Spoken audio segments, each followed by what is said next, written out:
All right, guys, we are going to be reacting to Andrew Wilson versus Atheist Feminist Debate. Is religious marriage better for society? Let's jump in. I mean, when we look at people's happiness in their relationships versus like the comparison with the amount of people that they've had intimate relationships with, there tends to be a lot of variation in the long-term happiness or success of a relationship. You're talking marriages?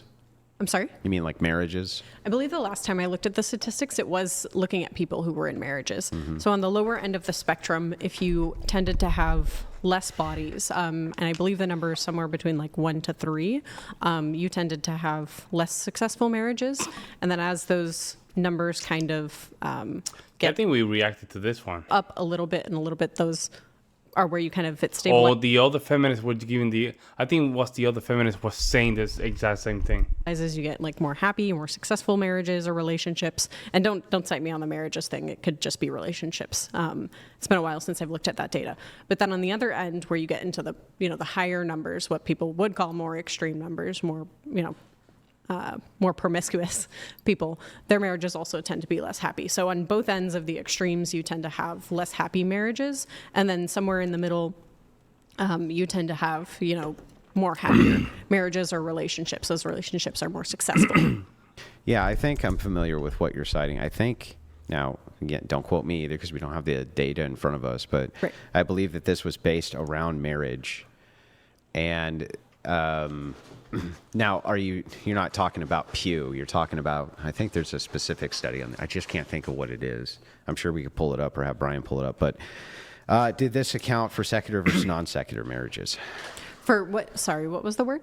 Secular versus non-secular. So like religious marriages versus non-religious. I wouldn't know. We'd have to look at the data. Yeah, Because once so again, I'm not even sure if they were talking about marriages. Well, can we agree that at least according to modern data and including Pew Research did a bunch on this as well, that people who are in highly religious marriages, they tend to divorce less than people who are not in highly religious marriages.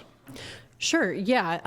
There might be factors that account for that. Like maybe it's looked down upon in their culture to get divorced, even if you're going through something difficult like abuse. Because I mean, just to get clear on this, you think that people who are being abused should leave their partner, right? Wow, gee, wow. Talk about goalposts, huh? Talk about moving the goalposts, huh? Depending on severity, not necessarily the first order, but if there's, depending on severity. Do you think that people who are being physically abused should leave their partners? Again, it would Same answer? It would depend on severity. Okay. So Yeah. you think even if there is physical abuse present that someone Yeah, should I think stay? that two people can get drunk, right? And like a woman can smack a dude in the back of the head. That would be considered physical abuse, and then just never Sure. do it again the rest of her life. I'm not going to tell that woman to like run out on her marriage. Right? I don't, or Interesting. tell that guy like, oh, something like that. Or here's another thing that's really common. So, and you see this in just It's a little bit of level. It's interesting. And I think I reacted to this one, but it's just in a different clip. I noticed in this now. Notice the language that she's trying to use. She's trying to put Andrew in a position where he has to hold the position. To use moral ground. Right? And we're not even talking about whether or not the marriages, if body count counts as good source to determine if a marriage or relationship will last longer. We're not even talking about that. Now we're talking about two people hitting each other. Isn't that crazy? just normal relationships all the time. Like a guy will make a snide comment, and like let's say they're watching a movie or something, he'll make a snide comment, and the woman will kind of like smack him on the arm, you know what I mean, or something like that. Right. Is that physical abuse? I guess it could be considered that. not. So, but Who it's determines that? severity. It's up to severity. I don't know that I would call it in a case of abuse. Like if you were messing around with your wife and she like smacked you upside the head as a joke, I don't think you would call that abuse. Why not? I don't think I most wouldn't people would call it be. abuse. Right, I wouldn't. Okay, so just for the sake of this conversation, actions that weren't intended to be Again, I think it harmful. depends on severity. are okay. Well, I mean, I think for the sake of this, we can Oh, exclude those cases. Yeah. See, she just almost have a a stroke intended there. to be. You almost Again, had I a think stroke. it depends on severity.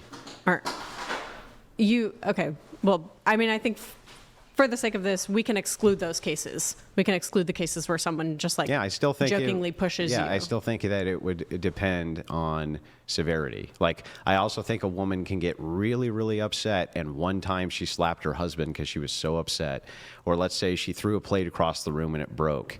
Okay. Something like that. I think that there's some of these things are pardonable and you can work past them. I don't think that those are necessary. She's uncomfortable talking about this. She's very uncomfortable. And notice how she's drinking the water again. Always to the side, giving out negative body language. And she's just playing with the pencil. The reason she's playing with the pencil, guys, is because she's talking with a guy that know where he stands. She's not used to this. See, she's not used to this. This is what we need, guys, for now. We need a lot of things. But this is a good example of how you handle these type of conversations. Necessarily they could be red flags for sure, but I'm not going to tell a person that they need to give up on their marriage over them. Sure. Do you think most cases of abuse are They're hitting worthy each of other. kind of divorcing your partner? Just out of curiosity. Well, like physical abuse, maybe. What is Right. considered emotional abuse, probably not. Right. We can exclude it to, like persistent emotional abuse would be something you would say you should probably end a relationship over, right? Yeah. Okay. Yeah, that's fine. We can agree Wait, there. persistent emotional abuse? Depending on how it's categorized. What do you mean how it's categorized? Well, it depends on how you would categorize emotional abuse. It's very evasive. Okay, I mean that's fine, but we can just say like you think that the most times when people get divorced over emotional abuse, they're usually talking about those like severe cases, right? Like they're talking about like No. persistent. No, I'm not. I'm Interesting. not at all convinced that when people say they're, especially women, that they're getting a divorce based on emotional abuse, that there was anything other than just she just wasn't happy based on Yeah, those he circumstances. said no. Called it emotional abuse because said it's no. such a nebulous term. Okay, that's fine. I might actually be fine with that.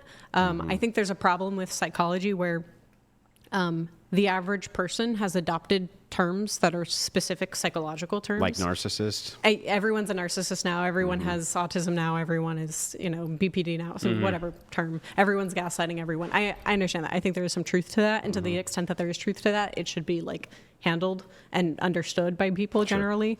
But I would say in a lot of cases, that's the case where you have like severe emotional, what you would categorize, we can just use whatever your standard is. For severe emotional abuse. Sure, yeah. Whatever your standard is for severe emotional abuse Sure. and severe physical abuse, you would think that would be more likely to be covered up in, let's say, like religious families, right? No, Where there's... I don't think it's more likely. In fact, I think that the reason it works is because you're more likely to get help. So because you have an ecclesiastical structure and traditional church functions, you have a community which is there that's able to actually assist inside of these relationships for these problems that come up, whereas a lot of other people don't have resources or they have secular resources. So you think that... Okay, I mean, maybe that's like an empirical claim, once again, because it's kind of hard to just say that, like, oh... Well, there's a lot of good evidence for this. So the fact of the matter is that you would just logically agree with this probably, that if you have community which you can turn to for assistance in your marriage, that's probably Yeah, I better remember than- this one. Yeah, I remember this video. Here's the thing when it comes down to this, guys. The more body counts you have, the more likely she will be pair bonding. So that means what? The higher chances of getting a divorce. That's what it is, guys. That's why virgins were very, very, very, very, very put into a pedestal. Because she's more likely to stay with you. More likely. If you have a high body count, that means that your level of pair bonding is diminished greatly. It's not... The thing is that they're trying to diminish... not diminish, I would say like stir the waters. And that way... You cannot see the truth, but it's very hard to not see these things anymore, guys. It's extremely hard to not see them. High body count not only make the woman very masculine, create trauma, because not only you're creating trauma from just allowing people come into you, but all the breakups, man. You guys went through breakups. You know how hard is that, right? You know how much it affects guys. Imagine she breaking up multiple relationships, and then you have this guy breaking up for her. That thing would just, it would just literally just flip her brain from north to south. I mean, it would spin her brain like 180 degrees. And let me know what you guys think. I'll see you in the next one.